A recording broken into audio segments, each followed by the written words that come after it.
ഓം നമോ നാരായണായ. ശ്രീ ഗോവിന്ദത്തിലേക്ക് എല്ലാവർക്കും സുസ്വാഗതം. നമുക്കിന്ന് 58-ാം ദശകത്തിലെ 4-ാമത്തെ ശ്ലോകം നോക്കാം.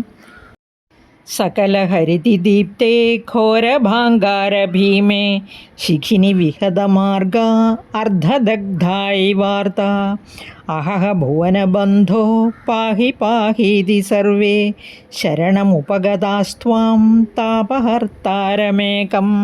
പിരിക്കാനുള്ള പദങ്ങൾ ശ്രദ്ധിക്കാം. വിഹതമാർഗാഹ പ്ലസ് അർദ്ധദഗ്ധാഹ പ്ലസ് ഇവ പ്ലസ് ആർത്താഹ. വിഹതമാർഗ അർദ്ധദഗ്ധ ഇവാർത്താഹ. വിഹതമാർഗാഹ അർദ്ധദഗ്ധാഹ ഈ രണ്ട് പദങ്ങളിലെയും വിസർഗം ലോപിച്ചു പോയിരിക്കുന്നു. അതുപോലെ മൂന്നാമത്തെ പദത്തിലേക്ക് വരുമ്പോൾ ഇവ പ്ലസ് ആർത്താഹ ഇവാർത്താഹ വിസർഗം നിൽക്കുന്നുണ്ട്. മൂന്നാമത്തെ ലൈനിലേക്ക് വരുമ്പോൾ പാഹി പ്ലസ് ഇതി പാഹീതി. ഫോർത്ത് ലൈനിൽ ശരണം പ്ലസ് ഉപഗതാഹ പ്ലസ് ത്വാം ശരണമുപഗതാസ്ത്വാം. താപഹർത്താരം പ്ലസ് ഏകം താപഹർത്താരമേകം. ഇനി നമുക്ക് ശ്ലോകത്തിൻ്റെ അന്വയം എങ്ങനെയാണെന്ന് നോക്കാം.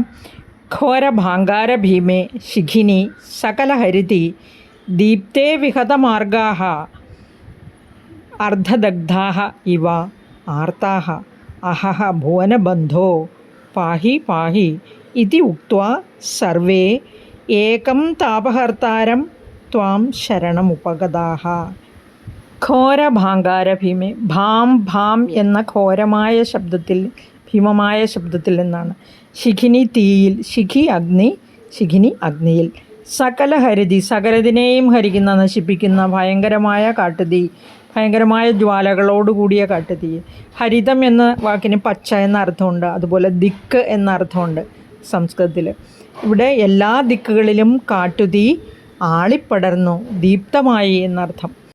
ദീപ്തേ വിഹതമാർഗാഹ കാട്ടുതീ എല്ലാ ദിക്കിലും ആളിപ്പടർന്നപ്പോൾ ശരിയായ മാർഗം കിട്ടാതെ, അതായത് വഴി കാണാതെ, വിഹതമാർഗാഹ അർദ്ധദഗ്ധാഹ ഇവ പകുതി വെന്തവരായിട്ട്, അതായത് പൊള്ളലേറ്റിട്ട്, ഇവ ആർത്താഹ ഇപ്രകാരം ആർത്തന്മാരായി ദുഃഖിതരായി, അഹഹ അഹഹ ഭുവനബന്ധോ ലോകബന്ധു ആയവനെ, ലോകത്തിന് മുഴുവനും ആശ്രയമായവനെ എന്ന് വിളിച്ചിരിക്കുന്നു. പാഹി പാഹി രക്ഷിച്ചാലും രക്ഷിച്ചാലും. ഇതി ഉക്ത്വ ഇപ്രകാരം പറഞ്ഞുകൊണ്ട് സർവേ എല്ലാവരും ഏകം താപഹർത്താരം ഒരേ ഒരു ആശ്രയമാണ്. താപം ദുഃഖമാണ്. ആ ദുഃഖത്തെ ഇല്ലാതാക്കുന്ന ഒരേ ഒരു ആശ്രയമായ അങ്ങയെ ശരണം ഉപഗതാഹ ശരണം പ്രാപിച്ചു. ഭയങ്കരമായ ചടപട ശബ്ദത്തോടുകൂടി അഗ്നി എല്ലാ ദിക്കിലും കത്തിപ്പടർന്നു. ആ ഉഗ്രമായ ജ്വാലകളിൽ നിന്നും രക്ഷപ്പെടാൻ വഴി കാണാതെ അവരെല്ലാവരും ആർത്തരായി ഒരേ ഒരു ആശ്രയമായ ഭഗവാനെ ശരണം പ്രാപിച്ചു എന്ന് പറഞ്ഞിരിക്കുകയാണ് ഈ ശ്ലോകത്തിൽ. ഇനി നമുക്ക് 5-ാമത്തെ ശ്ലോകം നോക്കാം. അലമലമതിഭീത്യ സർവതോ മീലയധ്വം ദൃശമിതി തവ വാചാ മീലിതാക്ഷേഷു തേഷു കൊനുദവദഹനോത്സോ കുത്ര മുഞ്ചാടവീസ സപതി വവൃതിരേതേ ഹന്ത ഭാണ്ഡീരദേശേ. അലമലമതിഭീത്യ സർവതോ മീലയധ്വം ദൃശമിതി തവ വാചാ മീലിതാക്ഷേഷു തേഷു ക്വനു ദവദഹനോസൗ കുത്ര മുഞ്ചാടവീസ സപതി വവൃതിരേ തേ ഹന്ത ഭാണ്ഡീരദേശേ. നമുക്ക് പിരിക്കാനുള്ള പദങ്ങൾ നോക്കാം. അലം പ്ലസ് അതിഭീത്യ അലമലമതിഭീത്യ. സർവതഃ പ്ലസ് മീലയധ്വം സർവതോ മീലയധ്വം. ദൃശം പ്ലസ് ഇതി ദൃശമിതി. ദവദഹനഃ പ്ലസ് അസൗ ദവദഹനോസൗ. അടുത്തതായി അന്വയം ശ്രദ്ധിക്കൂ. അതിഭീത്യ അലം അലം സർവതഃ ദൃശം മീലയധ്വം ഇതി തവ വാച തേഷു മീലിതാക്ഷേഷു അസൗ ദവദഹനഃ ക്വനു സാ മുഞ്ചാടവി കുത്ര തേ സപതി ഭാണ്ഡീരദേശേ വവൃതിരേ ഹന്ത. അതിഭീത്യ വളരെയധികം ഭയത്തോടുകൂടി. അലം അലം എന്ന് പറഞ്ഞാൽ മതി മതി. സർവത എല്ലാവരും. ദൃശം മീലയധ്വം. ഇവിടെ ദൃശ്യം എന്ന് ഉദ്ദേശിച്ചിരിക്കുന്നത് കണ്ണുകളെയാണ്. മീലയധ്വം കണ്ണുകൾ അടയ്ക്കൂ. ഇതി ഇപ്രകാരമുള്ള. തവ വാച അങ്ങയുടെ വാക്കുകൾ കേട്ടിട്ട്. തേഷു അവർ. മീലിതാക്ഷേഷു കണ്ണടച്ചപ്പോൾ. അസൗ ആ ദവദഹനഹ ഭയങ്കരമായ കാട്ടുതീ കൊനു എവിടെ പോയി സാ ആ മുഞ്ചാടവി കുത്ര മുഞ്ചവനം എവിടെ പോയി തേ സപതി അവരെല്ലാം പെട്ടെന്ന് ഭാണ്ഡീരദേശത്ത് വവൃതിരെ എത്തിച്ചേർന്നുവല്ലോ. ഹന്ത എന്താശ്ചര്യം എന്ന് പറഞ്ഞിരിക്കുകയാണ്. ഭഗവാന്റെ മാഹാത്മ്യത്തെയും യോഗശക്തിയെയും നമുക്ക് കാണിച്ചു തരുന്നതാണ് ഈ ശ്ലോകം.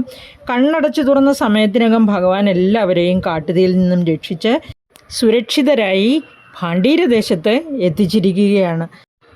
ആദ്യം നമ്മൾ കരുതുന്നു കാട്ടുതീ എല്ലായിടത്തും പടർന്ന് ആ ഭഗവത് സാന്നിധ്യമുണ്ടായ പശുക്കൾക്കല്ല, ഭഗവാൻ വിട്ടുപോയ കൂട്ടുകാർക്കാണെന്ന് ഈ ശ്ലോകത്തിൽ നിന്ന് നമുക്ക് വ്യക്തമാകുന്നുണ്ടല്ലേ. ആപത്തുണ്ടാകാതെ നോക്കാനും അഥവാ ഇനി ആപത്തുണ്ടായാൽ തന്നെ അതിൽ നിന്ന് രക്ഷിപ്പാനും ഭഗവാന് മാത്രമേ സാധിക്കൂ എന്ന് ഈ ശ്ലോകത്തിലും മേൽപ്പത്തൂർ നമുക്ക് കാണിച്ചു തന്നിരിക്കുകയാണ്. ഭഗവാനെ ഗുരുവായൂരപ്പാ ശരണം. കാട്ടുതീയിൽപ്പെട്ട് പുറത്തേക്കുള്ള വഴി കാണാതെ വിഷമിച്ച ആ ഗോപാലന്മാരോട് ഭഗവാൻ പറഞ്ഞു, നിങ്ങളെല്ലാവരും കണ്ണടയ്ക്കൂ, ഭയപ്പെടേണ്ട കാര്യമില്ല. കണ്ണടച്ച് തുറന്നപ്പോൾ അവരെല്ലാവരും നിൽക്കുന്നത് വൃന്ദാവനത്തിലാണ്. കണ്ണുകൾ തുറന്നപ്പോൾ ഒന്നും കാണാനില്ല, കാട്ടുതീ കാണാനില്ല, ആ മുഞ്ചാടവി അതായത് മുഞ്ചവനം കാണാനില്ല. ഒന്നും വ്യക്തമാകാത്തതുപോലെ അവരെല്ലാവരും സുരക്ഷിതരായി ആ ഭാണ്ഡീരദേശത്ത് എത്തിച്ചേർന്നിരിക്കുന്നു. എന്താശ്ചര്യം എന്ന് അവരെല്ലാവരും വിചാരിക്കുന്നു. നമുക്കിനി 6ാമത്തെ ശ്ലോകം നോക്കാം. ജയ ജയ തവമായ കേയമീശേതി തേഷാം നുതിഭിരുദിതഹാസോ ബദ്ധനാനാവിലാസ പുനരപി വിപിനാന്തേ പ്രാചരപ്പാടലാദി പ്രസവനികരമാത്രഗ്രാഹ്യഘർമാനുഭാവേ. ജയ ജയ തവ മായ കേയമീശേതി തേഷാം നുതിഭിരുദിതഹാസോ ബദ്ധനാനാവിലാസഃ പുനരപി വിപിനാന്തേ പ്രാചരപ്പാടലാദിപ്രസവനികരമാത്രഗ്രാഹ്യഘർമാനുഭാവേ. നമുക്ക് പിരിക്കാനുള്ള പദങ്ങൾ നോക്കാം. 1ാമത്തെ ലൈനിൽ നോക്കൂ, കേയമീശേതി. അവിടെ ക പ്ലസ് ഇയമാണ് കേയം. ക പ്ലസ് ഇയം പ്ലസ് ഈശ പ്ലസ് ഇതിയാണ് കേയമീശേതി. ഓർക്കുക, ക പ്ലസ് ഇയം പ്ലസ് ഈശ പ്ലസ് ഇതി കേയമീശേതി. ഇനി അടുത്ത ലൈനിലേക്ക് വരുമ്പോൾ നുതിഭിഹി പ്ലസ് ഉദിതഹാസഃ പ്ലസ് ബദ്ധനാനാവിലാസഃ. നുതിഭിരുദിതഹാസോ ബദ്ധനാനാവിലാസഃ. അത്രയുമേ ഉള്ളൂ ഇവിടെ. ബാക്കിയെല്ലാം സമസ്ത പദങ്ങളാണ്. നമുക്കിനി അന്വയം ശ്രദ്ധിക്കാം. ഹേ ഈശ ജയ ജയ തവ മായ ഇയം ക ഇതി തേഷാം നുതിഭിഃ വിലാസഃ ഉദിതഹാസഃ ബദ്ധനാനാവിലാസഃ ത്വം പാടലാദിപ്രസവനികരമാത്ര ഗ്രാഹ്യഘർമാനുഭാവേ വിപിനാന്തേ പുനരപി പ്രാചരഃ. ഹേ ഈശ എന്ന് വിളിച്ചിരിക്കുകയാണ് ഭഗവാനെ. ജയ ജയ, അങ്ങ് ജയിച്ചാലും ജയിച്ചാലും ഭഗവാനെ ഗുരുവായൂരപ്പ, അങ്ങ് ജയിച്ചാലും ജയിച്ചാലും. തവമായ, അങ്ങയുടെ മായാവിലാസം. ഇയം ക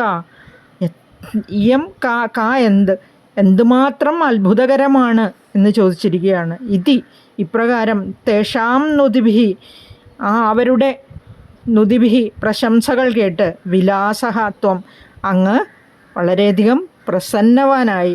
ഉദിതഹാസഃ ഉദിച്ചു വരുന്ന ഹാസം എന്ന് പറഞ്ഞാൽ ഇവിടെ ചിരിച്ചുകൊണ്ട്. ബദ്ധനാനാവിലാസഃ പലതരം കളിചിരികളും നേരമ്പോക്കുകളുമായിട്ട് ത്വം അങ്ങ്. പാടലാദിപ്രസവനികരമാത്ര. ഇവിടെ പാടലം എന്ന് പറഞ്ഞിരിക്കുന്നത് പാതിരി എന്ന ഒരു മരത്തിനെയാണ്. പാടലം ആദി, പ്രസവം പുഷ്പമാണ്, നികരം കൂട്ടം. പാടലാദിപ്രസവ നികരമാത്ര ഗ്രാഹ്യ കർമാനുഭാവേ. ഇവിടെ ഗ്രാഹ്യം എന്ന് പറഞ്ഞാൽ മനസ്സിലാകുക, കർമ്മം എന്നുദ്ദേശിച്ചിരിക്കുന്നത് ഗ്രീഷ്മകാലത്തെയാണ്. കർമാനുഭാവേ നമുക്ക് അനുഭവിക്കാൻ കഴിയുന്നു. എങ്ങനെയാണ്? ഈ പൂക്കളുടെ പ്രസൻസ് കൊണ്ട് നമുക്ക് ഇത് ഏത് ഋതുവാണ്, ഗ്രീഷ്മ ഋതുവാണെന്ന് മനസ്സിലാക്കാൻ സാധിക്കുന്നു. അതായത് ഗ്രീഷ്മ ഋതുക്കളിൽ മാത്രം പുഷ്പിക്കുന്ന ഒരു വൃക്ഷമാണ് പാതിരി. അങ്ങനെ ആ പ്രത്യേകതരം വൃക്ഷങ്ങളിലെ പൂക്കളുടെ സാന്നിധ്യം കൊണ്ട് മാത്രം നമുക്ക് മനസ്സിലാക്കാൻ സാധിക്കുന്നു.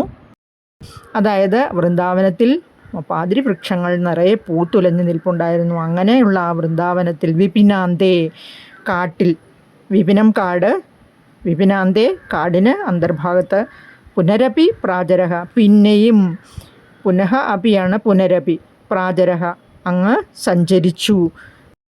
വേനൽക്കാലത്ത് മാത്രം പുഷ്പിക്കുന്ന പാതിരി മരങ്ങൾ വൃന്ദാവനത്തിൽ നിറയെ ഉണ്ടായിരുന്നു. അവയുടെ സാന്നിധ്യം കൊണ്ട് മാത്രം അപ്പോൾ ഗ്രീഷ്മ ഋതുവാണെന്ന് മനസ്സിലാകുന്നു.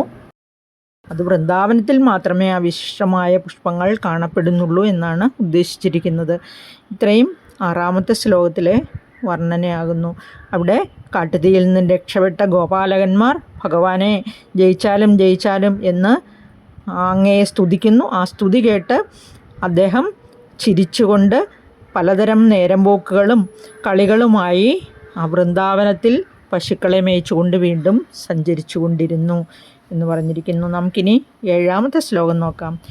ത്വയി വിമുഖമിവോച്ചൈസ്താപഭാരം വഹന്തം തവ ഭജനവദന്തപങ്കമുച്ഛോഷയന്തം തവ ഭുജവദുദഞ്ചദ്ഭൂരിതേജപ്രവാഹം തപസമയമനൈഷീർയാമുനേഷു സ്ഥലേഷു ത്വയി വിമുഖം ഇവോച്ചൈസ്താപഭാരം വഹന്തം തവ ഭജനവദ് അന്തപങ്കമുച്ഛോഷയന്തം തവ ഭുജവദുദഞ്ചദ്ഭൂരിതേജപ്രവാഹം തപസമയമനൈഷീർയാമുനേഷു സ്ഥലേഷു.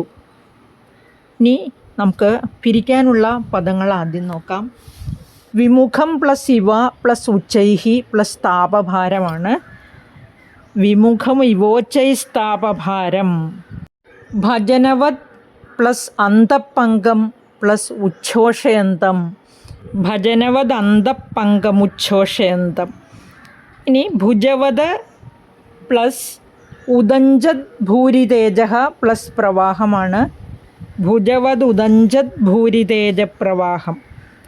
ഇനി തപസമയം പ്ലസ് അനൈഷീഹി പ്ലസ് യാമുനേഷു. തപസമയം അനൈഷീർയാമുനേഷു.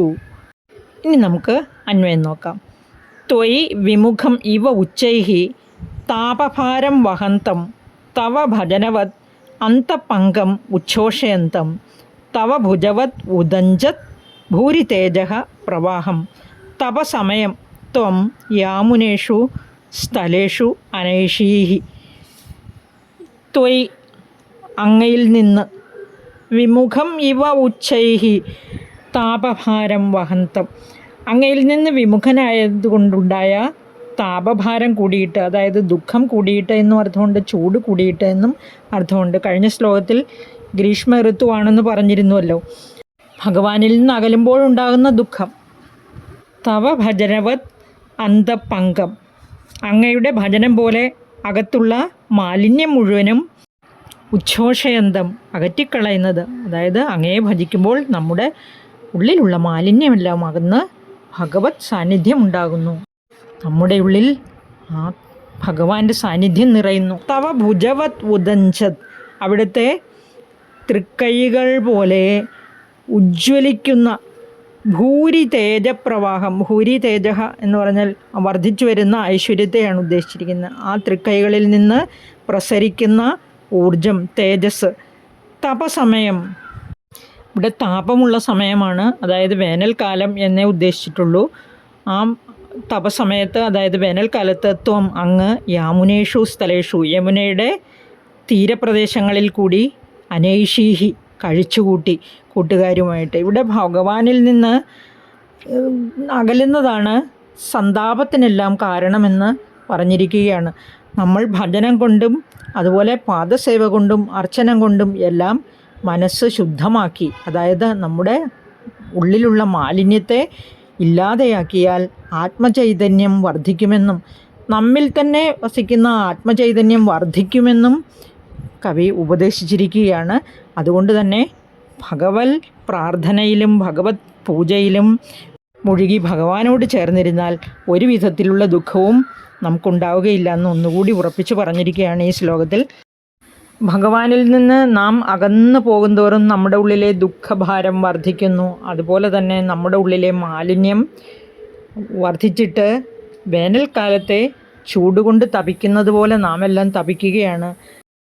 ആ വേനൽക്കാലത്തും വൃന്ദാവനത്തിൽ ഭഗവാന്റെ സാന്നിധ്യമുള്ളതിനാൽ ദുരിതങ്ങളൊന്നും ഉണ്ടായില്ല. ആർക്കും തന്നെ ദുഃഖാധിക്യമുണ്ടായില്ല, ചൂട് അനുഭവപ്പെട്ടില്ല. അവരെല്ലാം യമുനയുടെ തീരത്ത് ഗോക്കളെ മേയ്ച്ചും ഗോപാലകന്മാരോടുകൂടിയും ഭഗവാന്റെ സാന്നിധ്യം അനുഭവിച്ച് സുഖമായി സഞ്ചരിച്ചു കൊണ്ടിരുന്നു. നമുക്കിനി 7ാമത്തെ ശ്ലോകം അടുത്ത വീഡിയോയിലൂടെ കേൾക്കാം. ഈ ചാനൽ ആദ്യമായി കേൾക്കുന്ന ഭക്തയോ ഭക്തനോ ആണെങ്കിൽ ദയവായി സബ്സ്ക്രൈബ് ചെയ്യുക. വേണ്ടപ്പെട്ടവർക്ക് ഷെയർ ചെയ്യാനും ലൈക്ക് ചെയ്യാനും മറക്കരുതെന്ന് അപേക്ഷിക്കുന്നു. അതുപോലെ നിങ്ങളുടെ അഭിപ്രായങ്ങൾ കമൻറ്റ് ബോക്സിൽ രേഖപ്പെടുത്തണമെന്ന് അപേക്ഷിക്കുന്നു. ഒരിക്കൽ കൂടി നന്ദി, നമസ്കാരം.